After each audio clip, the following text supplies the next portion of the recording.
সপ্তাহ ধরে মা মেয়ে ঘরের পুজো দিতে পারছিলাম না, আর এই পরিস্থিতিতে যখন পড়তে হয় তখন ঠাকুরের জায়গার অবস্থা একদম বেহাল হয়ে যায়।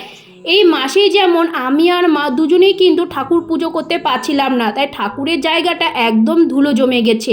সাথে মাকড়সা জাল, টিকটিকি, আরশোলার অত্যাচার, সমস্ত কিছুর কারণে সমস্ত ঠাকুরের বাসন কিন্তু এখানে আমি বের করে নিচ্ছি।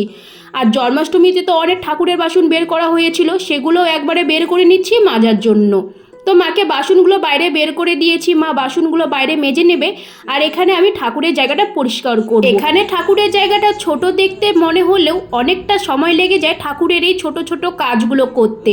তো আমি এখানে সবার প্রথমে ঠাকুরের আসনটা ভালো মতন মুছে নিচ্ছিলাম, কারণ বেশ অনেকটা ধুলা জমে গেছে আর পেছনে বেশ অনেকটা মাকড়সার জালও জমে গেছে, তাই আমি বুঝেই পাচ্ছিলাম না সেটা আমি কি করে পরিষ্কার করব। তাই কাকির কাছে আমি একটু সাহায্য চাচ্ছিলাম, আর কাকি বলল আসনটাকে একটু সরিয়ে তারপরে মুছে নে, দেখবি বেশ সুন্দর মুছা হয়ে গেছে। আর আমিও সেটাই করলাম। আর আসনটা যেহেতু প্রচণ্ড ভারী, তাই আমি আসনটা সরাতে না খুব ভয় পাই। যাই হোক, আমি কিন্তু আসনটাকে সুন্দর করে সরিয়ে জায়গাটা পরিষ্কার করে নিয়েছি, আর দেখতে কতটা সুন্দর লাগছে আর কতটা পরিষ্কার লাগছে। তো এখানে মা পূজা দিল, আর আজকে পূজা দেওয়ার পর খুব শান্তি লাগছিল দুজনের।